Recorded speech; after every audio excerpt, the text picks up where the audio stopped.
यो नमः हरि ओम प्राणादेरीशितारं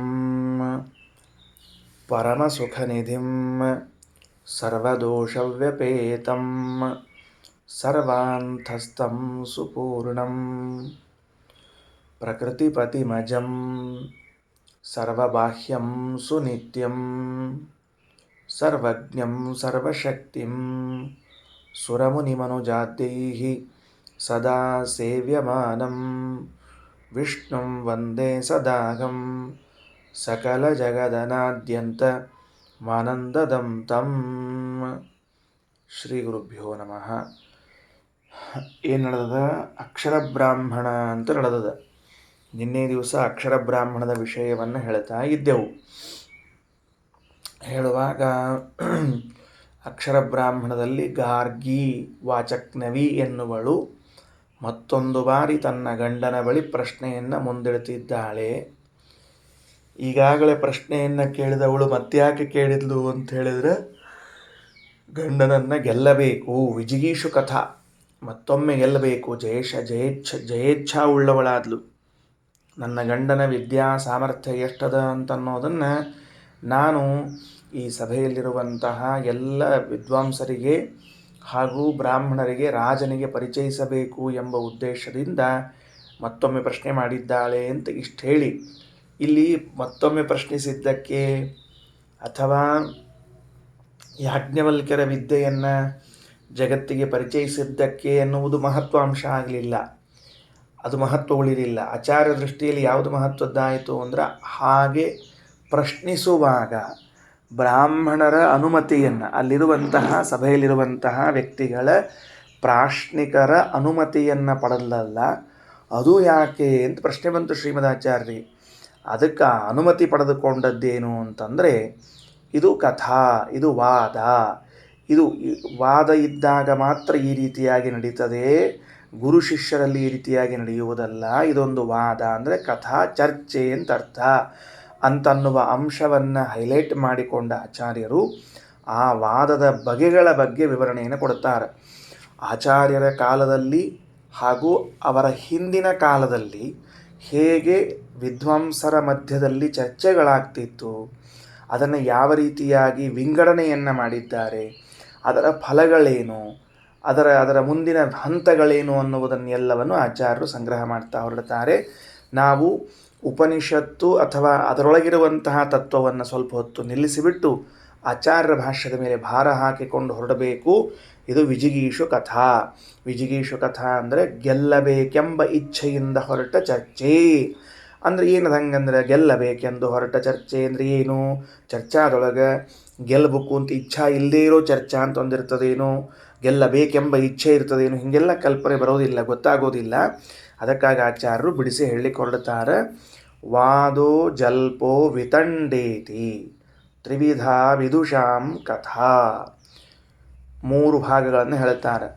ವಿದುಷಾಂ ಕಥಾ, ವಿದುಷಾಂ ಅನ್ನುವ ಶಬ್ದ ಇದು ಬಹುವಚನ ಅಂತ ಶಬ್ದ. ಇದು ವಿದುಷಾಂ ಅನ್ನುವುದು ಷಷ್ಠೀಭಕ್ತ್ಯಂತವಾದ ಬಹುವಚನ ಅಂತ ಶಬ್ದ. ಅದು ವಿದುಷಾಂ ಮಧ್ಯೆ, ಅನೇಕ ವಿದ್ವಾಂಸರ ಮಧ್ಯದಲ್ಲಿ ನಡೆಯುವಂತಹ ಕಥಾ ಚರ್ಚೆ. ಇದಕ್ಕೆ ಮೂರು ಹೆಸರುಗಳಿವೆ, ಅಂದರೆ ಮೂರು ರೀತಿಯಿಂದ ನಡೀತದೆ. ವಾದ, ಜಲ್ಪ, ವಿತಂಡ ಇತಿ. ಮೂರು ಬರೆದಿಟ್ಕೊಂಡಿರ್ರಿ, ಅಥವಾ 1 2 3 ಅಂತ ಹಾಕ್ಕೊಳ್ರಿ. ಮೊದಲು ಅನೇಕ ಜನ ವಿದ್ವಾಂಸರು ಸೇರಿ ನಡೆಸುವಂತಹ ಚರ್ಚೆಗೆ ಕಥಾ ಅಂತ ಕರೀತಾರೆ. ಆ ಕಥೆಯಲ್ಲಿ ಮೂರು ಭಾಗಗಳುಂಟು, ವಾದ, ಜಲ್ಪ, ವಿತಂಡ ಎಂಬುದಾಗಿ. ಈಗ ಫಸ್ಟ್ ಹೇಳೋದು ಯಾವುದನ್ನು? ಕ್ರಮವಾಗಿ ವಾದ ಅಂದರೆ ಏನು ಅಂತ ತಿಳಿಸ್ಲಿಕ್ಕೆ ಹೊರಟಿದ್ದಾರೆ. ಅದನ್ನು ನೋಡ್ರಿ. ಏನಂತಾರೆ? ಕೇವಲಂ ತತ್ವವಿಜ್ಞಾನಂ ಉದ್ದಿಶ್ಯ ಗುರು ಶಿಷ್ಯಯೋ ಅನ್ಯಯೋರ್ವಾ ಬಹೂನಾಂ ವಾ ನಿರ್ದುಷ್ಟ ಮನಸಾಂ ಕಥಾ ವಾದ ಇತ್ಯುಚ್ಯತೆ ಸದ್ವಿಹಿ. ಸಜ್ಜನರು ಏನು ನಿರ್ಧಾರ ಮಾಡಿಕೊಂಡಿದ್ದಾರೆ? ಯಾವುದನ್ನು ವಾದ ಅಂತ ಕರಿಬೇಕು? ಇದು ಬ್ರಹ್ಮತರ್ಕದಲ್ಲಿ ಬಂದ ಮಾತು. ನನಗನಿಸೋದೇನು ಅಂದರೆ, ವೇದವ್ಯಾಸ ದೇವರು ಬ್ರಹ್ಮತರ್ಕದಲ್ಲಿ ಹೀಗೆ ಸಂಗ್ರಹ ಮಾಡಿದ್ದಾರೆ. ಇದನ್ನು ಅಂದರೆ ಬ್ರಹ್ಮತರ್ಕದಲ್ಲಿ ಸಂಗ್ರಹ ಮಾಡಿದ್ದಾರೆ ಅಂತ ಅದೇನು ಹೇಳೋದು, ಬರೆದವರೇ ಅವರು ಅಂದರೆ ಹಂಗಲ್ಲ. ಮೂಲತಃ ಬರೆದವರು ಬ್ರಹ್ಮತರ್ಕವನ್ನು ನಾರಾಯಣ ದೇವರು. ಯಾರು? ಬದ್ರಿನಾರಾಯಣ ದೇವರು. ಆ ಬದ್ರಿನಾರಾಯಣ ದೇವರು ಮೂಲತಃ ಬ್ರಹ್ಮತರ್ಕವನ್ನು ಬರೆದಿದ್ದು, ಅದನ್ನು ಸಂಗ್ರಹ ಮಾಡಿದ್ದು ವೇದವ್ಯಾಸ ದೇವರು. ಬದ್ರಿನಾರಾಯಣ ಅಂತಂದರೆ ಭಾಳ ಹಿಂದೆ ಹೋಯ್ತದು. ಎಲ್ಲಿ ಹಿಂದೆ ಹೋತು ಅಂತಂದ್ರೆ ಕಾಲಾಂತರದ ಹಿಂದೆ ಹೋಗ್ಬೇಕು. ಮತ್ತು ವೇದವ್ಯಾಸ ದೇವರು ಅಂತ ಅಂದ್ಕೊಳ್ಳಿ ಮತ್ತು ದ್ವಾಪರ ತನಕ ಬರಬೇಕು. ಒಟ್ಟಾರೆ ಇಷ್ಟು ಕಾಲದ ಅಂತರದಲ್ಲಿ ನಡೆದಿರುವಂಥ ಎಲ್ಲ ವಿಚಾರಗಳನ್ನು ಸಂಗ್ರಹಿಸಿ ಹೇಳುವಂತಹದ್ದೇನು ಅಂದರೆ ವಾದ ಅಂತ ಯಾವುದಕ್ಕೆ ಕರಿತೇವೆ ಅಂತಂದರೆ ಕೇವಲಂ ತತ್ವವಿಜ್ಞಾನ ಉದ್ದೇಶ ಏನಿಲ್ಲ, ತತ್ವ ನಿರ್ಣಯವಾಗಬೇಕು. ತತ್ವ ಯಾವುದು ಇಷ್ಟು ತಿಳ್ಕೊಳ್ಬೇಕು ನಮಗೆ. ಅದು ನೀವು ಏನು ಮಾಡ್ತೀರಿ ನಮಗೆ ಗೊತ್ತಿಲ್ಲ, ನೀವು ಹೆಂಗೆ ನಮಗೆ ತಿಳಿಸ್ತೀರಿ ಗೊತ್ತಿಲ್ಲ. ಅಲ್ಲಿ ತತ್ವ ನಿರ್ಣಯ ಆಗಬೇಕು. ಉದ್ದೇಶ ಏನದ? ವಾದದ ಉದ್ದೇಶ ತತ್ವ ನಿರ್ಣಯ. ಅಂದ್ರೆ ಇದನ್ನು ನಾವು ಹೆಂಗೆ ತಿಳ್ಕೊಳ್ಳೋದು? ಅನೇಕ ಜನ ವಿದ್ವಾಂಸರು ಸೇರಿಬಿಟ್ಟು ಚರ್ಚೆಯನ್ನು ವಿಚಾರವನ್ನು ಮಾಡಿದಾಗ ರಿಸಲ್ಟ್ ಏನಿರಬೇಕು, ಅಥವಾ ಕುಳಿತುಕೊಳ್ಳುವಾಗ ಪರ್ಪಸ್ ಏನಿತ್ತವರದ್ದು ಅಂತಂದರೆ ತತ್ವ ನಿರ್ಣಯ. ಈ ಉದ್ದೇಶದಿಂದ ನಡೆಸುವಂತಹ ಚರ್ಚೆಯನ್ನು ವಾದ ಅಂತ ಕರಿಬೇಕು. ಹಂಗಾರೆ ಯಾರ್ಯಾರ ಮಧ್ಯದಲ್ಲಿ ನಡೀತದೆ ಇದು ಅಂತ ಕೇಳಿದ್ರೆ ಗುರು ಶಿಷ್ಯಯೋಗೋ, ಗುರು ಹಾಗೂ ಶಿಷ್ಯರ ಮಧ್ಯದಲ್ಲಿ ಈ ತರಹದ ಚರ್ಚೆ ನಡೆಯುತ್ತದೆ. ನಂಬರ್ 1 ಏನು? ಫಸ್ಟು ಗುರು ಹಾಗೂ ಶಿಷ್ಯರು.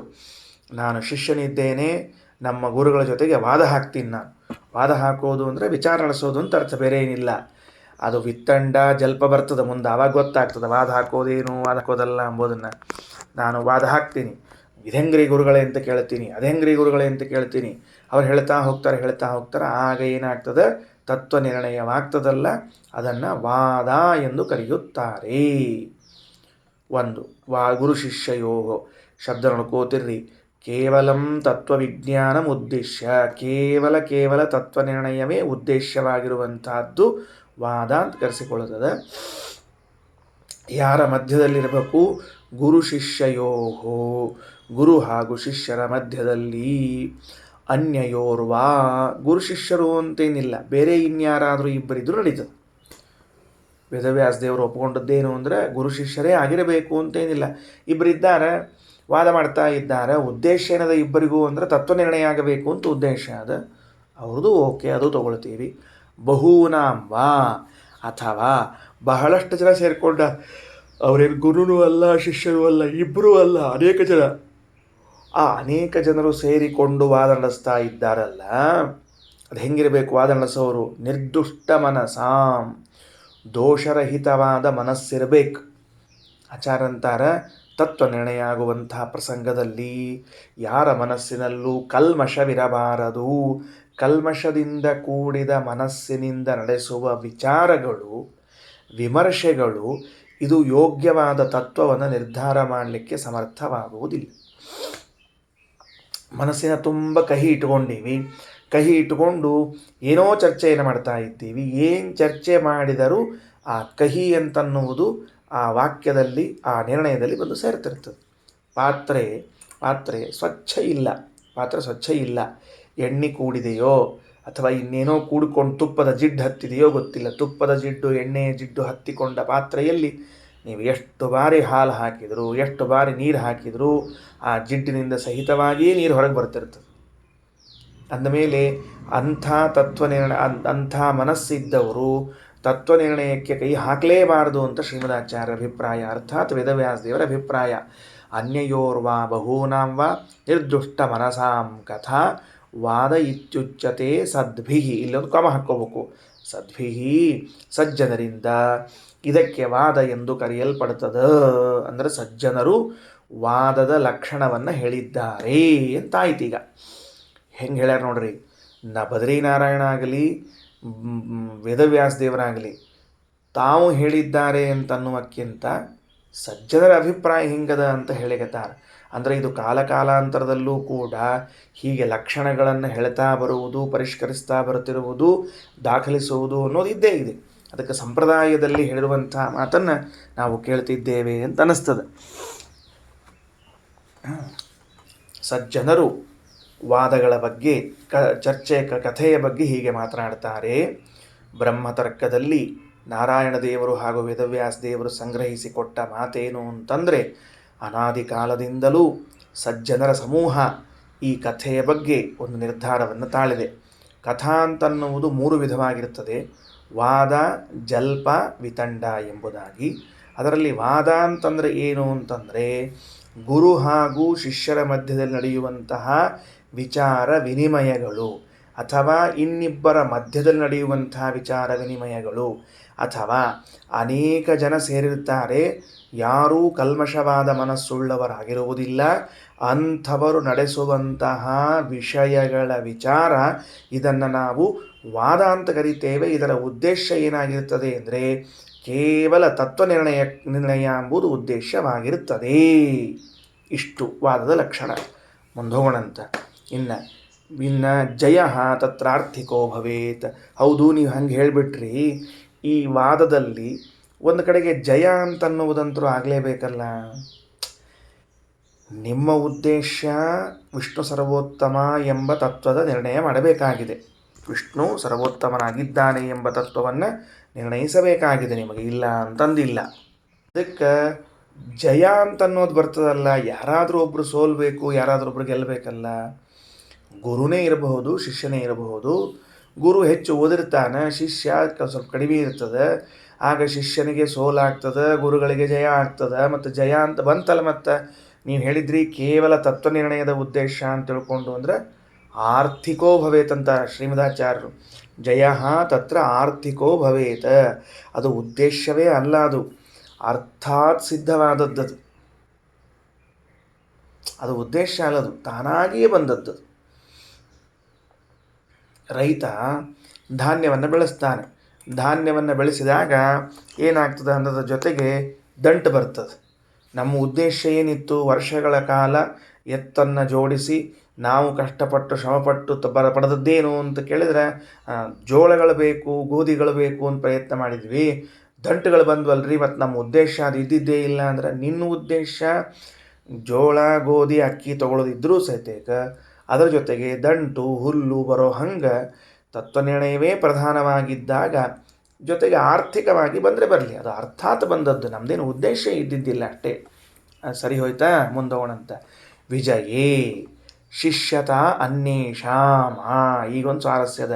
ಗುರು ಶಿಷ್ಯರಾದವರಲ್ಲಿ ಶಿಷ್ಯನೇ ಇರ್ತಾನೆ, ಅವನದೇನು ಪ್ರಶ್ನೆ ಬರೋದಿಲ್ಲ. ತತ್ವ ನಿರ್ಣಯವಾಯಿತು ಅಂತ ಇಟ್ಕೊಳ್ರಿ ಇಬ್ಬರ ಮಧ್ಯದಲ್ಲಿ ಅಥವಾ ಅನೇಕ ಜನರ ಮಧ್ಯದಲ್ಲಿ. ಆಗ ಸೋತವರಿರ್ತಾರಲ್ಲ, ವಾದ ಹೂಡಿ ಸೋತವರಿರ್ತಾರಲ್ಲ, ಅವರು ಗೆದ್ದವರಿಗೆ ಶಿಷ್ಯರಾಗಬೇಕು ಅಂತ ಹೇಳ್ತಾ ಇದ್ದಾರೆ. ಗೆದ್ದವರಿಗೆ ಏನಾಗಬೇಕು? ಶಿಷ್ಯರು. ಸ್ವಾಮಿ, ನಾವು ನಿಮ್ಮ ಶಿಷ್ಯರಿನ್ನು ಮುಂದೆ, ಯಾಕಂದರೆ ನೀವು ಗೆದ್ದು ಬಿಟ್ಟಿರಿ, ನಮ್ಮದೇನಿಲ್ಲ ಅಂತ ತಿಳ್ಕೊಂಡು ಹೇಳಿ ಶಿಷ್ಯರಾಗಬೇಕಂತೆ. ನೋಡ್ರಿ, ವಿಜಯೇ ಶಿಷ್ಯತ ಅನ್ಯೇಷಾಂ ಪೂಜಾ ಚ ಜೈನಃ ಸದಾ. ಅಷ್ಟೇ ಅಲ್ಲದೆ ಅವರಿಗೆ ಗೌರವವನ್ನು, ಗೆದ್ದವರಿಗೆ ಗೌರವವನ್ನು ಯಾವಾಗಲೂ ನೀಡ್ತಾ ಇರಬೇಕು. ಅಲ್ರಿ, ಅವತ್ತು ಗೆದ್ದಿದ್ವಿ ಒಂದು ಸರ್ತಿ, ಇವತ್ತೇನು ಸಂಬಂಧ ಅಂದರೆ, ಯಾವತ್ತೇ ಗೆದ್ದಿರಲಿ ಗೆದ್ದವರಿಗೆ ಸದಾ ಗೌರವವನ್ನು ತೋರಿಸ್ತಿರಬೇಕು. ಇದಿಷ್ಟು ವಿಷಯ.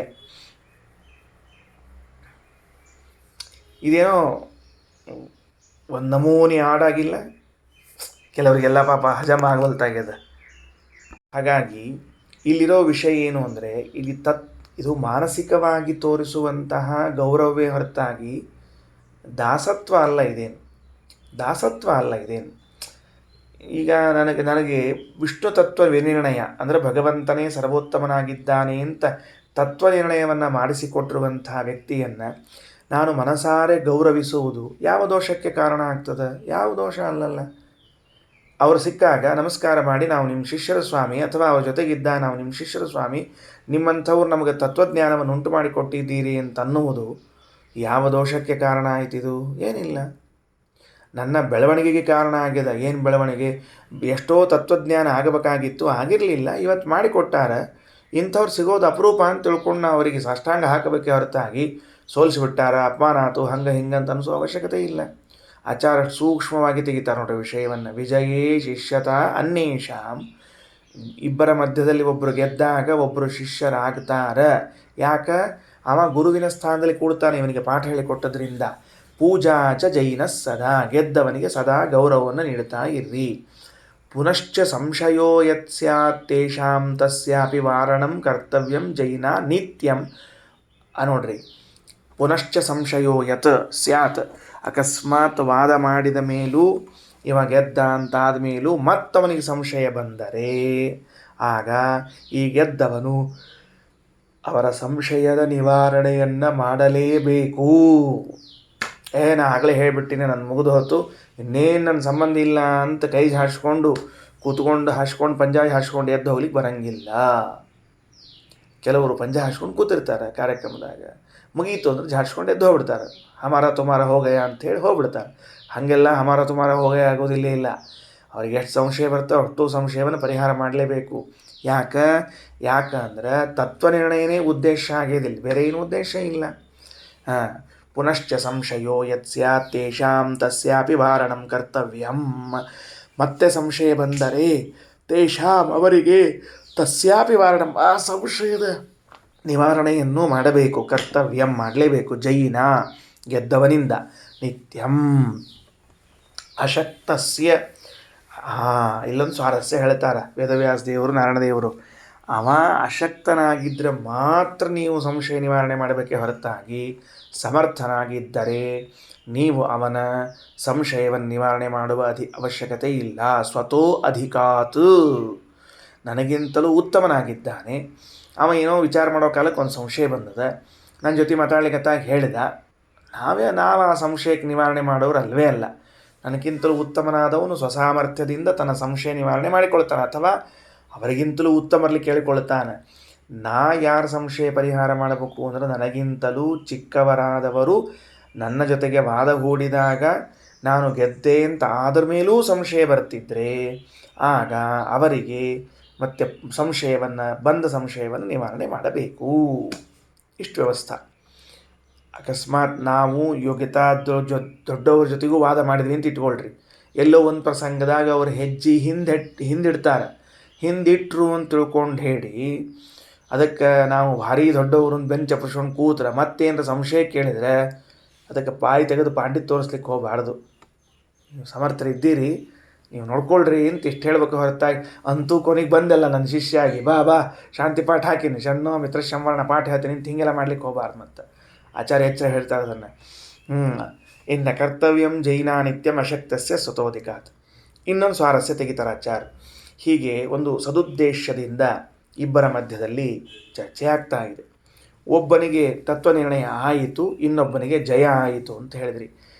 ಇನ್ ಕೇಸ್ ಒಂದೊಮ್ಮೆ ಇಬ್ಬರಿಗೂ ಆ ವಾದದಿಂದ ತತ್ವನಿರ್ಣಯ ಸಮಾನವಾಗಿ ಫಲ ಸಿಕ್ಕರೆ ಏನು ಮಾಡ್ಬೇಕಾವಾಗ? ತತ್ವನಿರ್ಣಯ ಅಂಬುದು ಇಬ್ಬರಿಗೂ ಆತು ಅಂತ ಇಟ್ಕೊಳ್ರಿ. ವಾದೇ ಜಾಯತೆ ತತ್ವಬೋಧ.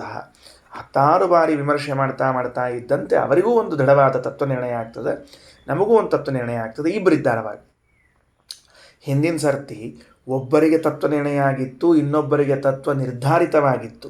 ನಿರ್ಧಾರಿತ ತತ್ವ ನಿರ್ಣಯ ಇಬ್ಬರಿಗಾಗಿತ್ತಲ್ಲ. ಈಗ ಇಬ್ಬರಿಗೂ ತತ್ವ ನಿರ್ಣಯವಾಗಿ ಬಿಟ್ಟರೆ ಯಾರು ಶಿಷ್ಯರಾಗಬೇಕು, ಯಾರು ಗುರುಗಳಾಗಬೇಕಪ್ಪ? ಆವಾಗ ಇವಂಗೆ ಅವ ನಮಸ್ಕಾರ ಮಾಡೋದು, ಅವ್ಗೆ ಇವ ನಮಸ್ಕಾರ ಮಾಡೋದು. ತುಮ್ ಹಮಾರ ಆಚಾರ ಹೋ, ಹಮ್ ತುಮಾರ ಆಚಾರ ಹೇ ಅಂತ ತಿಳ್ಕೊಂಡು ನಮಸ್ಕಾರ ಮಾಡ್ಕೋದು ಕೊಡೋದೇನೋ. ತುಮ್ ಹಮಾರ ಗುರುಜಿ, ನೇ ತುಮ್ ಹಮಾರ ಗುರುಜಿ ಅಂತ ತಿಳ್ಕೊಂಡು ಶುರು ಮಾಡೋದೇನೋ ಅಂದರೆ ಅಲ್ಲ. ಆವಾಗ ಅನ್ಯೋನ್ಯ ನಿರ್ಣಯಶ್ಚೇತ್ ಸ್ಯಾತ್ ತದಾ ಸಬ್ರಹ್ಮಚಾರಿಣ. ಆಗವರನ್ನು ಮಿತ್ರರು ಅಂತ ವ್ಯವಹಾರ ಮಾಡಬೇಕು. ಏನು ಆಚಾರ್ಯರು ಎಷ್ಟು ಅದ್ಭುತ ನಿರ್ಣಯ ಇಲ್ಲ ಆದರೂ. ಈಗ ನಾನು ನೀವು ಇಬ್ಬರೂ ಕೂಡಿ ವಾದ ಮಾಡ್ತಾ ಇದ್ದೀವಿ ಅಂತ ಇಟ್ಕೊಳ್ರಿ. ನನಗೆ ನಿರ್ಧಾರದ ನಿಮಗೆ ನಿರ್ಧಾರಿತ ಆತು ಅಂತಂದ್ರೆ ನೀವು ಶಿಷ್ಯರಾಗಿಬಿಡ್ತೀರಿ, ನೀವು ಶಿಷ್ಯರು ನಾ ಗುರು ಆಗಿರ್ತೇನೆ. ನಾನು ವಾದ ಮಾಡ್ತಾ ಇರುವಾಗ ಇಬ್ಬರಿಗೂ ಅದೊಂದು ಲೈಟ್ ಹತ್ತದ ಠಕ್ ಅಂತ ತಿಳ್ಕೊಂಡು ಗೊತ್ತಾತಿಲ್ಲೋ ಅಂತ ಅವನು ಗೊತ್ತಾತಿಲ್ಲೋ ಅಂತ ಹಿಂಗೆ ಅಂದ ಅಂದ್ರೆ ಇಬ್ಬರಿಗೂ ತತ್ವನಿರ್ಣಯವಾಗಿ ಬಿಟ್ಟರೆ, ಏಕಕಾಲ ಅಂತ ಅರ್ಥ ಅಲ್ಲ, ಒಟ್ಟಾರೆ ಇಬ್ಬರಿಗೂ ತತ್ವನಿರ್ಣಯವಾಯಿತು ಅಂದರೆ ಇಬ್ಬರು ಕ್ಲೋಸ್ ಫ್ರೆಂಡ್ಸ್, ಶೇಕ್ ಹ್ಯಾಂಡ್ ಮಾಡಬೇಕೆ ಹೊರತಾಗಿ ಅಲ್ಲಿ ನೀ ನಮ್ಮ ಶಿಷ್ಯ ನಾ ನಿಮ್ಮ ಶಿಷ್ಯ ಅಂತ ಹೇಳ್ಕೊಂಡು ಅಡ್ಡಾಡಬಾರ್ದು. ಯಾರು ಎದುರಿಗೆ ಸಿಕ್ಕಾಗ ಇವ್ರು ನಮ್ಮ ಆಚಾರು ಅಂತೀವ, ಅವ್ರು ನಮ್ಮ ಆಚಾರು ಅಂತೀವ ಅಂತ ಹಿಂಗೆ ಮಾಡ್ಕೋದು ಅಡ್ಡಾಡ್ಲಿಕ್ಕೆ ಹೋಗಬಾರ್ದು. ಅನ್ಯೋನ್ಯ ನಿರ್ಣಯಶ್ಚೇತ್ ಸ್ಯಾತ್ ತದಾ ಸಬ್ರಹ್ಮಚಾರಿಣ. ಮುಂದೆ ಇಷ್ಟು ವಾದದ ವಿವರಣೆಯನ್ನು ಕೊಟ್ಟುಬಿಟ್ರು. ವಾದೋ ಜಲ್ಪೋ ವಿತಂಡೇತಿ ಅಂತ ಹೇಳಿದಲ್ಲಿ ವಾದ ಅಂದರೆ ಏನು ಅಂತ ಕೊಟ್ಟಿದ್ದಾರೆ. ಮುಂದೆ ಹೋಗ್ತೀನಿ. ಪೃಷ್ಟೇನ ಪ್ರಥಮಮ್ಮಾನಂ. ಆಯಿತು, ಈಗ ಚರ್ಚಾ ಹೆಂಗೆ ಶುರು ಮಾಡಬೇಕು ಅಂತ ಮತ್ತೊಂದು ಕ್ರಮ ಹಾಕ್ತಾರೆ. ಏನಪ್ಪ ಎಲ್ಲರ ಛೇ ಛೇ ಛೇ ಛೇ ಎಂಥಿಂಥ ಅದ್ಭುತ ಕ್ರಮದಲ್ಲಿ ವಾದಗಳು ನಡೀತಾ ಇದ್ವು. ಇವೆಲ್ಲ ನೋಡ್ಬೇಕು ಆ ಕಾಲದಲ್ಲಿ. ಇವತ್ತಿಲ್ರಿ, ಇವತ್ತು ವಾದನೂ ಇಲ್ಲ, ಕಥಾ ಜಲ್ಪನೂ ಇಲ್ಲ, ವಿತಂಡನೂ ಇಲ್ಲ. ಈಗ ಬೇಕಾದ್ರೆ ವಿತಂಡ ಅದ, ಮತ್ತೀಗ ವಿತಂಡವಾದ ಅದ. ವಾದ ಜಲ್ಪ ಅಂಬೋದು ಹೋಗಿಬಿಟ್ಟದೆ. ವಿತಂಡ ಬರ್ತದೆ, ಅಲ್ಲಿ ಬಂದಾಗ ಹೇಳ್ತೀನಿ. ತಂಡೋಪತಂಡವಾಗಿ ವಿತಂಡ ಬರ್ತಿರ್ತದೆ, ಅವಾಗ ಹೇಳೋಣಂತ. ಪೃಷ್ಟೇನ ಪ್ರಥಮಮ್ಮಾನಂ.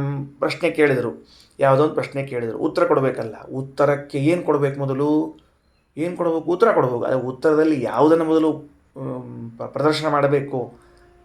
ಪ್ರತ್ಯಕ್ಷ, ಅನುಮಾನ, ಆಗಮವ. ಪ್ರಮಾಣ 3. ಪ್ರಮಾಣ 3 ಆದದ್ದರಿಂದ 3 ಪ್ರಮಾಣಗಳಲ್ಲಿ ಯಾವ ಪ್ರಮಾಣವನ್ನು ಮೊದಲಿಗೆ ಉದಾಹರಿಸಿ ಅವರಿಗೆ ಉತ್ತರವನ್ನು ನೀಡಬೇಕು ಅಂದರೆ ವೇದವನ್ನೇ ಮೊದಲಿಗೆ ಪ್ರಮಾಣವನ್ನಾಗಿ ಕೊಡಬೇಕು. ವೇದವನ್ನೇ ಆ್ಯಕ್ಚುಲಿ ಆಗಮ ಅಂತ ಕರೆದಾರ. ಆಮೇಲೆ ಮುಂದೆ ಹೇಳ್ತಾರೆ, ಪೃಷ್ಟೇನ ಪ್ರಥಮಮ್ಮಾನಂ ವಕ್ತವ್ಯಂ ವಾದಿನಾ ಶುಭಂ ವೇದಾಹ. ವೇದಾಹ ಅತ್ಯಂತ ಶುಭ, ಅತ್ಯಂತ ಮಂಗಳ, ಅತ್ಯಂತ ಮಂಗಳ. ವೇದವನ್ನೇ ಮೊದಲು ಉದಾಹರಣೆ ಮಾಡಬೇಕು. ಆಶ್ಚರ್ಯ ಆಗೋದೇನು ಅಂದರೆ ಶ್ರೀಮದಾಚಾರ್ಯರು ತಮ್ಮ ಗ್ರಂಥಗಳಲ್ಲಿ ವಾದವನ್ನು ಪ್ರಾರಂಭ ಮಾಡಿದ ಕೂಡಲೇ ಮೊದಲು ತಗೊಳ್ಳೋದೇ ಒಂದು ವೇದವಾಕ್ಯ. ವೇದವಾಕ್ಯ ತಗೋ, ಈ ವೇದವಾಕ್ಯ ಹಿಂಗೆ ಹೇಳಿದಂತ ಶುರು ಮಾಡಿ ಮುಂದೆ ಅನೇಕ ಮಾತುಗಳನ್ನು ಹೇಳ್ತಾ ಹೊರಡ್ತಾರೆ. ಹಾಗಾಗಿ ಇಬ್ಬರ ಮಧ್ಯದಲ್ಲಿ ತತ್ವನಿರ್ಣಯದ ಉದ್ದೇಶದಿಂದ ವಾದ ಪ್ರಾರಂಭವಾದಾಗ ಶಿಷ್ಯನು ಅಥವಾ ಇನ್ನೊಬ್ಬನು ಮಗದೊಬ್ಬನು ಮತ್ತೊಬ್ಬನು ಪ್ರಶ್ನಿಸಿದಾಗ ಉತ್ತರ ಕೊಡುವನು ವೇದವಾಕ್ಯವನ್ನು ಮೊದಲು ಉದಾಹರಣೆ ಮಾಡಬೇಕು. Number 1 condition. ವೇದ ಸರ್ಪೃಷ್ಟೇನ ಪ್ರಥಮಮ್ಮಾನಂ ವಕ್ತವ್ಯಂ ವಾದಿನಾ ಶುಭಂ ವೇದಾಹ ಸರ್ವೇ ಶುಭಂ ಮಾನಂ. ಎಲ್ಲ ವೇದಗಳು ಏನಾಗ್ತದೆ? ಶುಭವಾದ ಪ್ರಮಾಣವೆನಿಸುತ್ತದೆ.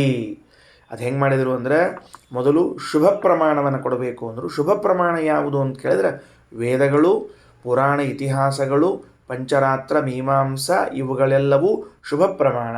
ಸ್ಮೃತಯಶ್ಚಾಪ್ಯನಂತರಂ. ಸ್ಮೃತಿಗಳು ಅನಂತರದಲ್ಲಿ ಪ್ರಮಾಣವೆನಿಸುತ್ತವೆ. ಸ್ವಲ್ಪ ತಡಿರಿ, ಈಗ ಭಾಳ ಚಂದದ. ಕ್ರಮವಾಗಿ ಹೋಗೋಣಂತ. ಏನು ಹೋಗೋಣಂತ ಕ್ರಮವಾಗಿ? ಮೊದಲು ಪ್ರಶ್ನೆಗೆ ಉತ್ತರವನ್ನು ನೀಡುವಾಗ ನಾವು ಪ್ರಶ್ನೆಗೆ ಉತ್ತರವನ್ನು ಕೊಡುವಂಥವರು ಏನು ಮಾಡಬೇಕು ಅಂದರೆ ವೇದ, ಇತಿಹಾಸ, ಪುರಾಣ, ಪಂಚರಾತ್ರ, ಮೀಮಾಂಸ, ಆಮೇಲೆ ಸ್ಮೃತಿಗಳು, ಇದೇ ಕ್ರಮದಲ್ಲಿ ಮುಖ್ಯವಾಗಿ ಇವನು ಕೊಡಬೇಕು. ಕ್ರಮ ಅಂತಲೂ ತಾತ್ಪರ್ಯ ಇಲ್ಲ ನಮ್ಮಲ್ಲಿ. ಯಾಕಂದ್ರೆ ಹಂಗೆ ನೋಡಿದ್ರೆ ಮತ್ತು ವೇದಕ್ಕಿಂತ ಇತಿಹಾಸ ಮೊದಲು ಬರ್ತದೆ. ಆಮೇಲೆ ಆ ವೇದಕ್ಕಿಂತಲೂ ಮೊದಲು ಬರುವಂತಹದ್ದು ಇತಿಹಾಸಕ್ಕಿಂತಲೂ ಮೊದಲು ಬರೋದು ಯಾವುದು ಅಂದರೆ ಬ್ರಹ್ಮಸೂತ್ರಗಳು ಬರ್ತಾವೆ. ಹಾಗಾಗಿ ಕ್ರಮ ಏನು ಅಪೇಕ್ಷೆ ಇಲ್ಲ, ಇವುಗಳನ್ನೇ ಕೊಡಬೇಕು ಅನ್ನೋದ್ರಲ್ಲಿ ತಾತ್ಪರ್ಯ ಅದ. ನೋಡ್ರಿ, ಏನು ಕೊಡಬೇಕು? ವೇದಗಳನ್ನು ಪ್ರಮಾಣವನ್ನಾಗಿ ಕೊಡ್ರಿ, ಇತಿಹಾಸ ಪುರಾಣಗಳನ್ನು ಕೊಡ್ರಿ, ಪಂಚರಾತ್ರ ಮೀಮಾಂಸಾ ಕೊಡ್ರಿ, ಸ್ಮೃತಿಗಳನ್ನು ಕೊಡ್ರಿ. ಒಂದು ಕೆಲಸ ಮಾಡಿರಿ. ಏನು ಕೆಲಸ ಮಾಡಿರಿ ಅಂದರೆ ಶುಭ ಪ್ರಮಾಣಗಳು ಅಂತ ಬರೆದುಕೊಂಡು ಅದರ ಮುಂದೆ ಇವನ್ನೆಲ್ಲ ಬರೆದಿಟ್ಕೊಳ್ರಿ. ಶುಭ ಪ್ರಮಾಣ, ಶುಭ ಪ್ರಮಾಣ ಅಂತ ಬರ್ಕೊಳ್ಳಿ. ಶುಭ ಪ್ರಮಾಣ ವೇದಗಳು ಬರ್ಕೊಳ್ತಾ ಹೋಗ್ರಿ. ಶುಭ ಪ್ರಮಾಣಗಳಿದ್ರಿಗೆ ಬರ್ಕೋತ ಹೋಗ್ರಿ. ವೇದಗಳು, ಇತಿಹಾಸ ಪುರಾಣಗಳು,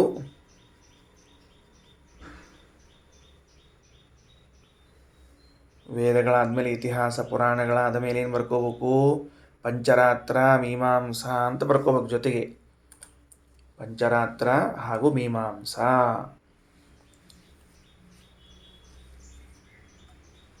ಸರಿನಾ? ಮುಂದೆ ಹೋಗೋಣ. ಸ್ಮೃತಿಗಳು ಸರಿನಾ? ಇವನ್ನೆಲ್ಲವನ್ನು ಕೂಡ ಏನು ಕರೆದಿದ್ದಾರೆ? ಶುಭ ಪ್ರಮಾಣ. ಕೊನೆಯಲ್ಲಿ ಬರೋದು ಯಾವುದು? ಸ್ಮೃತಿಗಳು ಅಂತ ಬರ್ಕೋಬೇಕು. ಇವನ್ನೆಲ್ಲವನ್ನು ಕೂಡ ಶುಭ ಪ್ರಮಾಣ ಅಂತ ಕರೆದಿದ್ದಾರೆ. ಒಂದು ನಿಮಿಷದ ಚರ್ಚೆ ಏನು ಅಂದರೆ ಇವುಗಳನ್ನೆಲ್ಲವನ್ನು ಶುಭ ಪ್ರಮಾಣ ಅಂತ ಯಾಕೆ ಕರೆದ್ರಿ? ಪ್ರತ್ಯಕ್ಷ ಅನುಮಾನಗಳಿರಲಿಲ್ವ? ಈಗ ಒಟ್ಟಾರೆ ನೀವು ಆಗಮ ಅಂತ ಹೇಳಿದ್ರಿ. ಆಗಮದಲ್ಲಿ ಪೌರುಷೇಯ, ಅಪೌರುಷೇಯ ಅಂತ ಕಲ್ಪನಾ ಬಂತು ನಮಗೆ. ಅಪೌರುಷೇಯವಾದ ಆಗಮ, ಪೌರುಷೇಯವಾದ ಆಗಮಗಳು ಪ್ರಮಾಣ ಅಂತ ಹೇಳಿ ಆಯಿತು. ನಮ್ಮ ಪ್ರತ್ಯಕ್ಷ, ನಮ್ಮ ಅನುಮಾನಗಳು 3 ಇರುವಾಗ ನನ್ನ ಪ್ರತ್ಯಕ್ಷ, ನನ್ನ ಅನುಮಾನಗಳೆಂಬ ಪ್ರಮಾಣಗಳೂ ಅವ. ನನ್ನ ಪ್ರತ್ಯಕ್ಷ, ನನ್ನ ಅನುಮಾನಗಳಲ್ಲದ ಪೌರುಷೇಯ, ಅಪೌರುಷೇಯವಾದ ಆಗಮಗಳೂ ಇವೆ. ಇವನ್ನು ಬಿಟ್ಟು ಅವನ್ನ ಯಾಕೆ ಹೇಳಿದ್ರಿ? ಅಂತ ಕೇಳಿದರೆ ಮೊದಲನೆಯದ್ದು ಅಪೌರುಷೇಯ ಆಗಮದ ಬಗ್ಗೆ ಮಾತಾಡೋದು ಬೇಡ, ಪೌರುಷೇಯ ಆಗಮದ ಬಗ್ಗೆ ಮಾತಾಡೋಣ ಅಂತ. ಮಹಾಭಾರತ, ಭಾಗವತಾದಿಗಳು, ಪಂಚರಾತ್ರ, ಮೀಮಾಂಸೆಗಳು ಹಾಗೂ ಇದೇನಂತಾರದಕ್ಕೆ ಸ್ಮೃತಿಗಳು, ಇವುಗಳನ್ನು ರಚಿಸಿದ ವ್ಯಕ್ತಿಗಳು ಯಾರು ಅಂತ ವಿಚಾರ ಮಾಡಿರಿ. ಆಗ ನಮ್ಮ ಅನುಭವಕ್ಕಿಂತಲೂ ಅವರ ಅನುಭವ ತೂಕದ್ದು, ಮಹತ್ವದ್ದು. ಉದಾಹರಣೆಗೆ ವಾಲ್ಮೀಕಿ ಋಷಿಗಳು ರಾಮಾಯಣವನ್ನು ಬರೆದಿದ್ದಾರೆ ಅಂತ ಇಟ್ಕೊಳ್ಳೋಣಂತೆ. ಅವರೇ ಬರೆದದ್ದು, ನಮಗೆ ಸಿಕ್ಕದ್ದು ಮೊದಲು. ಆ ವಾಲ್ಮೀಕಿ ಋಷಿಗಳು ಬರೆದ ರಾಮಾಯಣ ಪ್ರಮಾಣ. ಯಾಕಂದರೆ ಅವರಲ್ಲಿರುವಂತಹ ತಪಸ್ಸು, ಅವರಲ್ಲಿರುವಂತಹ ಸಾಧನೆ, ಅವರ ಶುದ್ಧವಾದ ಮನಸ್ಸು, ಇವುಗಳಿಂದ ಗ್ರಹಿಸಿದ ವಿಷಯಗಳಿಗೆ ಎಷ್ಟು ಮಹತ್ವ ಇದೆಯೋ ಅಷ್ಟು ಮಹತ್ವ ನಾನು ಗ್ರಹಣ ಮಾಡಿದ್ದಕ್ಕೆ ಇರೋದಿಲ್ಲ. ವಿಶ್ವಾಮಿತ್ರ ಸ್ಮೃತಿ ಇರಬಹುದು, ವಸಿಷ್ಠ ಸ್ಮೃತಿ ಇರಬಹುದು, ಹಾರೀತ ಸ್ಮೃತಿ ಇರಬಹುದು, ಗೌತಮ ಸ್ಮೃತಿ ಇರಬಹುದು. ಅವರೇನು ಶಾಪಾನುಗ್ರಹ ಶಕ್ತರಾಗಿದ್ದಾರೆ ಅಂಥವರು ಪ್ರತ್ಯಕ್ಷ ಮಾಡಿಕೊಂಡು ಧರ್ಮದ ಸಾಕ್ಷಾತ್ಕಾರವನ್ನು ಮಾಡಿಕೊಂಡು ಆಮೇಲೆ ಅದನ್ನು ಲೇಖನ ರೂಪದಲ್ಲಿ ಇಳಿಸಿದ್ದರಿಂದ ಅಥವಾ ಅದನ್ನು ವಾಕ್ಯ ರೂಪದಲ್ಲಿ ತಂದದ್ದರಿಂದಾಗಿ ನಮ್ಮ ಪ್ರತ್ಯಕ್ಷಕ್ಕಿಂತಲೂ ಅದು ಹೆಚ್ಚಾಗ್ತದೆ. ಈಗ ವಿಚಾರ ಮಾಡಿ ನೋಡ್ರಿ, ಗೌತಮರಂಥ ಜ್ಞಾನಿಗಳು ಎಂತಹ ಸಮರ್ಥರು. ಒಂದು ಗೋಹತ್ಯಾ ಪರಿಹಾರ ಮಾಡಿಕೊಳ್ಳಿಕ್ಕೆ ಶಿವನ ತಲೆಯ ಮೇಲಿದ್ದ ಗಂಗೆಯನ್ನೇ ತೆಳಗಿಳಿಸಿ ಹರಿಸಿ ಆ ಗೋವನ್ನು ಉದ್ಧಾರ ಮಾಡಿದರು, ಪುನಃ ಬದುಕಿಸಿದರು. ಇಷ್ಟು ತಪಸ್ಸಿನ ಸಿದ್ಧಿ ಇರುವಂಥವರು ಒಂದೊಮ್ಮೆ ಸ್ಮೃತಿ ಗ್ರಂಥವನ್ನು ಬರೆದಿದ್ದರೆ, ಗೌತಮ ಸ್ಮೃತಿ ಅಂತಿತ್ತು ಅಂದರೆ ಅದು ಪ್ರಮಾಣವೋ, ನನ್ನ ಪ್ರತ್ಯಕ್ಷ ಪ್ರಮಾಣವೋ? ನನ್ನ ಪ್ರತ್ಯಕ್ಷ ಅಲ್ಲ, ಅದು ಪ್ರಮಾಣವೆನಿಸ್ತದೆ ಅಲ್ವಾ? ಹಾಗಾದರೆ ಮಹಾಭಾರತವನ್ನು ಬರೆದವರು ಸಾಕ್ಷಾತ್ ಭಗವಂತ. ಆ ಭಗವಂತ ಬರೆದ ಮಹಾಭಾರತ ಪರಮಶುದ್ಧ ಪ್ರಮಾಣ, ಭಾಗವತ ಪರಮ ಪರಿಶುದ್ಧವಾದ ಪ್ರಮಾಣ, ವಾಲ್ಮೀಕಿಗಳು ಬರೆದಿರುವಂಥ ರಾಮಾಯಣ ಪರಿಶುದ್ಧ ಪ್ರಮಾಣ, ಭಗವಂತನೇ ಪಂಚರಾತ್ರವನ್ನು ರಚನೆ ಮಾಡಿದ್ದಾನೆ, ಅತ್ಯಂತ ಪ್ರಮಾಣ. ಇದೆಲ್ಲದಕ್ಕೂ ಮಿಗಿಲಾಗಿ ಅಪೌರುಷೇಯವಾದ ವೇದ, ಯಾರೂ ರಚನೆ ಮಾಡದೇ ಇರುವಂತಹ ಒಂದು ಅದ್ಭುತವಾದ ವೇದವಾಕ್ಯಗಳು ಪ್ರಮಾಣವೆನಿಸುತ್ತವೆ. ಹಾಗಾಗಿ ನಾವೇನು ಮಾಡಬೇಕು? ಈಗ ಯಾರಾದರೂ ಪ್ರಶ್ನೆಯನ್ನು ಕೇಳಿದಾಗ ಮೊದಲು ಉತ್ತರವನ್ನು ಎಲ್ಲಿಂದ ಕೊಡಬೇಕು? ಪೌರುಷೇಯ ಅಥವಾ ಅಪೌರುಷೇಯ ಆಗಮವನ್ನೇ ಕೊಡಬೇಕು. ಇವುಗಳಿಗೆ ಶುಭ ಪ್ರಮಾಣ ಅಂತ ಕರೀತಾರ. ಯಾಕಂತ ಅರ್ಥ ಆಯ್ತದಲ್ಲಿ? ಈಗ ಅರ್ಥ ಆಯ್ತಾ? ಅವರು ಧರ್ಮ ಮಾಡ್ರಿ ಅಂತ ಹೇಳಿದ ಮೇಲೆ ತಡ್ರಿ, ನಾವೊಂದು 8-10 ವರ್ಷ ವಿಚಾರ ಮಾಡಿ ಆಮೇಲೆ ಧರ್ಮ ಮಾಡ್ತೀನಿ ಅಂತ ಹಿಂಗೆ ನಮ್ಮ ಪಾಂಡಿತ್ಯ ತೋರಿಸ್ಲಿಕ್ಕೆ ಹೋಗಬಾರ್ದ್ರಿ ಅಲ್ಲಿ. ಯಾಕೆ? ಅವರು ಸಾವಿರಾರು ವರ್ಷಗಳು ಧರ್ಮ ಸಾಕ್ಷಾತ್ಕಾರಕ್ಕೆ ವಿನಿಯೋಗ ಮಾಡಿ ಧರ್ಮವನ್ನು ಸಾಕ್ಷಾತ್ಕಾರ ಮಾಡಿಕೊಂಡು ಪ್ರಾಣಿಗಳ ಶುಭಾಶುಭ ಕರ್ಮಗಳನ್ನು ನೋಡಿ, ಯಾವ ಕರ್ಮದಿಂದ ಏನು ಫಲ ಸಿಕ್ಕದ ಅನ್ನೋದನ್ನು ನೋಡಿ, ವೇದವನ್ನು ಓದಿಕೊಂಡು ಭಗವಂತನ ಸಾಕ್ಷಾತ್ಕಾರ ಮಾಡಿಕೊಂಡು ಶುದ್ಧವಾದ ಮನಸ್ಸಿನ ಹಿನ್ನೆಲೆಯಲ್ಲಿ ಒಂದೇ ಉದ್ದೇಶ, ನಮಗೆ ಹಿತವಾಗಲಿ ಅನ್ನೋದಕ್ಕೆ ಬರೆದದ್ದರಿಂದಾಗಿ ನಾವು ಅದರಲ್ಲಿ 2 ಮಾತುಗಳನ್ನು ಆಡಬಾರದು. ಇಷ್ಟೇ ವಿಷಯ ಇರೋದು. ಅದಕ್ಕೆ ಆಚಾರ ಅಂತಾರೆ, ನಿನ್ನ ಪ್ರತ್ಯಕ್ಷ ನಿನ್ನ ಅನುಮಾನಗಳು ಉಪಯೋಗ ಬೀಳೋದಿಲ್ಲ, ಮೊದಲು ಅವುಗಳನ್ನು ಹೇಳು, ಆಮೇಲೆ ನಿನ್ನ ಪ್ರತ್ಯಕ್ಷ ನಿನ್ನ ಅನುಮಾನ ನೋಡುವಂತಿ. ತದನ್ಯದ ಶುಭಂ ಪ್ರೋಕ್ತಂ ನ ಪ್ರಯೋಜ್ಯಂ ಕಥಾಸು ಚ. ಮುಂದಿನ ವಾಕ್ಯ ತದನ್ಯತ್, ಅದನ್ನು ಹೊರತುಪಡಿಸಿ ಇನ್ನುಳಿದದ್ದೆಲ್ಲವೂ ಕೂಡ ಅಶುಭ ಪ್ರಮಾಣ ಅಂತ ಕರೆಸಿಕೊಳ್ಳುತ್ತದೆ, ಅವುಗಳನ್ನು ಬಳಸಬಾರದು. ಅಂದರೆ ತದನ್ಯ ಅಂದರೆ ಮತ್ತು ಪ್ರತ್ಯಕ್ಷ ಅನುಮಾನಗಳ ಅಶುಭ ಪ್ರಮಾಣ ಏನು ಅಂದರೆ ಹೆಂಗೆ ಅದನ್ನು ಹೆಂಗೆ ತೊಗೋಬೇಕು, ಲೆಕ್ಕ ಹೆಂಗೆ ತೊಗೋಬೇಕು? ಈಗ ನೋಡ್ರಿ, ಏನು ಮಾಡಿಬಿಟ್ವಿ? ವೇದಾಹ ಸರ್ವೇ ಶುಭಂ ಮಾನಂ ಸೇತಿಹಾಸ ಪುರಾಣಕಾಹ. ವೇದಗಳೆಲ್ಲವೂ ಶುಭ ಪ್ರಮಾಣವೆನಿಸ್ತದೆ, ಇತಿಹಾಸ ಪುರಾಣಗಳಿಂದ ಕೂಡಿದ್ದು, ಹಾಗೂ ಪಂಚರಾತ್ರ ಮೀಮಾಂಸಗಳಿಂದ ಕೂಡಿದ್ದು ಸ್ಮೃತಿಗಳು, ಇವೆಲ್ಲವೂ ಶುಭ ಪ್ರಮಾಣ. ಅದು ಹೆಂಗಂತದ? ತದನ್ಯದ ಅಶುಭಂ, ಅದರಿಂದ ಭಿನ್ನವಾದದ್ದು ಅಶುಭ ಅಂತಲ್ಲಿಗತ್ತಾರ. ಅದರಿಂದ ಭಿನ್ನವಾದದ್ದು ಅಂದರೆ ಪ್ರತ್ಯಕ್ಷ ಅನುಮಾನಗಳು ಅಂತ ತಿಳಿದುಕೊಂಡ್ರೆ ನಮಗೆ ಸಂಸ್ಕೃತ ಭಾಷಾ ಗೊತ್ತಿಲ್ಲ ಅಂತ ಅರ್ಥ. ಯಾಕೆ ಗೊತ್ತಿಲ್ಲ ಅಂದ್ರೆ, ಸ್ವಾಮಿ ವಾಕ್ಯಗಳ ವಿವರಣೆಯನ್ನು ಮಾಡಲಿಕ್ಕತ್ತಾರ. ವಾಕ್ಯರೂಪವಾದ ಪ್ರಮಾಣಗಳಲ್ಲಿ ವೇದ, ಸ್ಮೃತಿ, ಇತಿಹಾಸ ಪುರಾಣಗಳು ಪ್ರಮಾಣ. ಈ ವಾಕ್ಯರೂಪಗಳಲ್ಲಿರುವ ಇನ್ನುಳಿದದ್ದು ಶುಭ ಅಲ್ಲ. ಅಂದ್ರೆ ಪಾಶುಪತಾಗಮ, ಗಾಣಪತ್ಯ, ಸೌರ, ಸ್ಕಾಂದ ಆಗಮಗಳೇನವ ಅಲ್ಲ, ಅವುಗಳು ಪ್ರಮಾಣವಲ್ಲ, ಶುಭ ಪ್ರಮಾಣವಲ್ಲ ಅಂತ ತಗೊಳ್ಬೇಕೆ ಹೊರತಾಗಿ ಏನು ತಗೋ ಪ್ರತ್ಯಕ್ಷ ಅನುಮಾನಗಳು ಪ್ರಮಾಣ ಅಲ್ಲ ಅಂತ ಹಿಂಗೆ ತಗೋಬಾರ್ದು.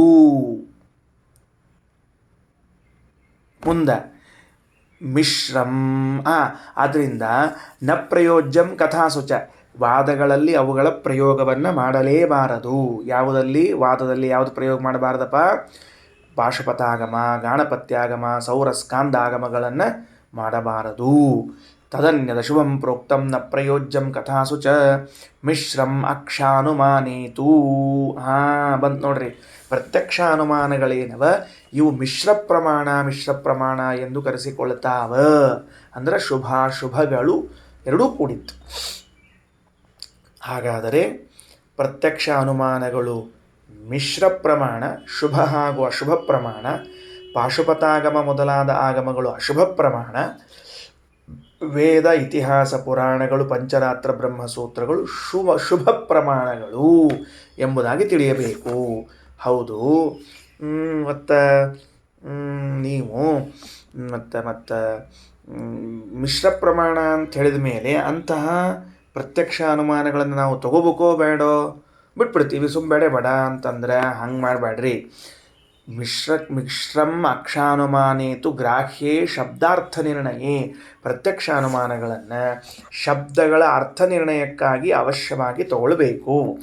ಯಾವ ವಿಷಯದಲ್ಲಿ ಇನ್ನು ನಮಗೆ ಆಗಮ ಸಿಗೋದೇ ಇಲ್ಲ ಅಂತ ಅನಿಸಿಬಿಟ್ಟದ, ಆ ಸಂದರ್ಭದಲ್ಲಿ ಪ್ರತ್ಯಕ್ಷವನ್ನು ಅನುಮಾನವನ್ನು ತೆಗೆದುಕೊಂಡು ಶಬ್ದಗಳ ಅರ್ಥ ನಿರ್ಣಯವನ್ನು ಮಾಡಿಕೊಳ್ಳಿರಿ ಅಂತ ಒಪ್ಪಿಗೆಯನ್ನು ಕೊಟ್ಟಿದ್ದಾರೆ. ಉದಾಹರಣೆ ತೋರಿಸ್ತೀನಿ.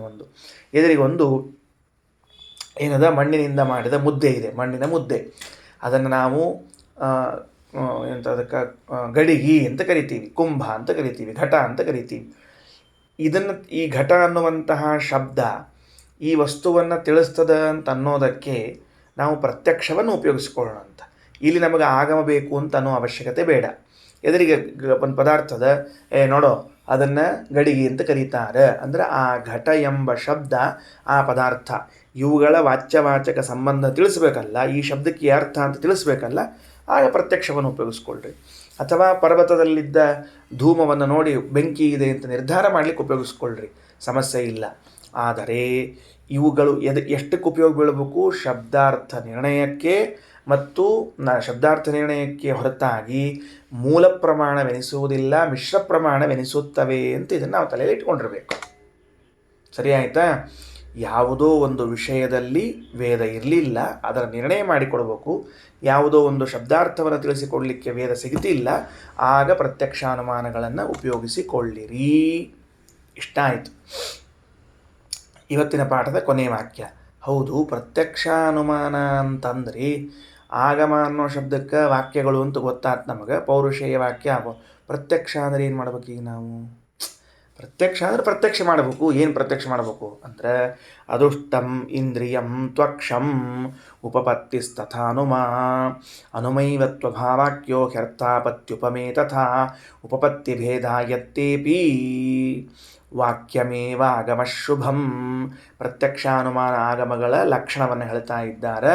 ಅದುಷ್ಟಂ ಇಂದ್ರಿಯಂ ತ್ವಕ್ಷಂ, ದೋಷಗಳಿಲ್ಲದೇ ಇರುವಂತಹ ಇಂದ್ರಿಯಗಳೇ ಪ್ರತ್ಯಕ್ಷ ಪ್ರಮಾಣವೆನಿಸುತ್ತವೆ. ಪ್ರತ್ಯಕ್ಷ ಪ್ರಮಾಣ ಅಂದರೆ ದೋಷರಹಿತವಾದ ಇಂದ್ರಿಯಗಳು. ಇದರ ಬಗ್ಗೆ ಚರ್ಚೆ ಆದ. ಬರೀ ಇಂದ್ರಿಯ ದೋಷರಹಿತವಾಗಿದ್ರೇನು, ವಸ್ತುವು ದೋಷರಹಿತವಾಗಿರಬೇಕು. ಬರೀ ವಸ್ತು ದೋಷರಹಿತವಾಗಿರ ಸಾಲೋದಿಲ್ಲ, ಅದರ ಸನ್ನಿಕರ್ಷವೂ ದೋಷರಹಿತವಾಗಿರಬೇಕು ಅಂತ ಮುಂದೆಲ್ಲ ಚರ್ಚೆ ಆದ. ಇರಲಿ, ಸದ್ಯಕ್ಕೆ ಇಷ್ಟು ತಿಳ್ಕೊಳ್ರಿ. ವಸ್ತುವಿನಲ್ಲಿ ದೋಷ ಇರಬಾರದು, ಇಂದ್ರಿಯದಲ್ಲಿ ದೋಷ ಇರಬಾರದು, ಅದರ ಕಾಂಟ್ಯಾಕ್ಟಿನಲ್ಲಿ ದೋಷ ಇರಬಾರದು. ಅದನ್ನು ಪ್ರತ್ಯಕ್ಷ ಎಂದು ಕರೆಯುತ್ತಾರೆ. ಇಷ್ಟು ತಿಳ್ಕೊಂಡಿರಿ.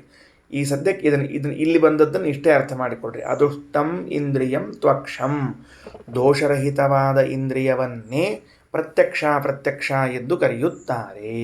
ಇನ್ನು ಉಪಪತ್ತಿಸ್ತಥಾನುಮಾ, ಅನುಮ ಅಂತದ. ಅನುಮಾನ ಅಂದ್ರೇನು? ದೋಷರಹಿತವಾದ ಯುಕ್ತಿ. ಬರೆದಿಟ್ಕೊಳ್ರಿ. ಅನುಮಾನ ಅನ್ನೋ ಶಬ್ದಕ್ಕೆ ಸಂಸ್ಕೃತದೊಳಗೆ ಏನಂತ ಅರ್ಥ ಹೇಳ್ಯಾರ? ದೋಷರಹಿತವಾದ ಯುಕ್ತಿ ಎಂದಾರ. ಹೊರತಾಗಿ ಬೇರೆ ಇನ್ಯಾವುದಕ್ಕೂ ಅನುಮಾನ ಅಂತ ಕರಿಬಾರದು ಶಾಸ್ತ್ರದಲ್ಲಿ. ದೋಷರಹಿತವಾದ ಯುಕ್ತಿಯನ್ನೇ ಏನಂತ ಕರೀತಾರೆ? ಅನುಮಾನ ಎಂದು ಕರೀತಾರೆ. ಇನ್ನು ಕೆಲವರು ಇಷ್ಟು ಪ್ರಮಾಣವಲ್ಲದೆ ಇನ್ನೂ ಕೆಲವನ್ನು ಪ್ರಮಾಣ ಅಂತ ಕರೀತಾರೆ. ಯಾವುದನ್ನು? ಅನುಪಲಬ್ಧಿ, ಅರ್ಥಾಪತ್ತಿ, ಉಪಮಾನ ಅಂತ ಮೂರವ. ಇವುಗಳು ಪ್ರತ್ಯೇಕ ಪ್ರಮಾಣ ಎಂಬುದಾಗಿ ಕೆಲವರು ಹೇಳ್ತಾರೆ. ಪ್ರತ್ಯಕ್ಷ, ಅನುಮಾನ, ಆಗಮ ಮೂರು. ಇವನ್ನು ಬಿಟ್ಟು ಅರ್ಥಾಪತ್ತಿ, ಆಮೇಲೆ ಅನುಪಲಬ್ಧಿ, ಉಪಮಾನ ಅಂತ ಮೂರು ಹೆಚ್ಚಿನ ಪ್ರಮಾಣವನ್ನು ಹೇಳವರಿದ್ದಾರೆ. ಶ್ರೀಮದಾಚಾರ್ಯ ಅಂತಾರೆ ಇವು ಮೂರು ಪ್ರತ್ಯೇಕ ಪ್ರಮಾಣ ಮಾಡಲಿಕ್ಕೆ ಹೋಗಬೇಡ್ರಿ. ಅಷ್ಟೆಲ್ಲ ಅಧಿಕ ಪ್ರಮಾಣ ಮಾಡಿದರೆ ಅಂದರೆ ಓದೋಂಗೆ ಎಷ್ಟು ಸಮಸ್ಯೆ ಆಗ್ತದೆ. ಇವನ್ನೆಲ್ಲವನ್ನೂ ಕೂಡ ಅನುಮಾನದಲ್ಲಿಯೇ ಅಂತರ್ಭಾವಗೊಳಿಸಿ ಬಿಡ್ರಿ ಅಂತ ಹೇಳ್ತಿದ್ದಾರೆ ವೇದವ್ಯಾಸ ದೇವರು. ಹಾಗಾದರೆ ದೋಷರಹಿತವಾದ ಯುಕ್ತಿಯ ಅನುಮಾನ ಅಂತ ಕರೆಸಿಕೊಂಡ ಮೇಲೆ ಕೆಳಗೆ ಬ್ರಾಕೆಟ್ ಹಾಕ್ಕೊಂಡು ಇವುಗಳಲ್ಲಿಯೇ ಬರ್ಕೊಳ್ರಿ.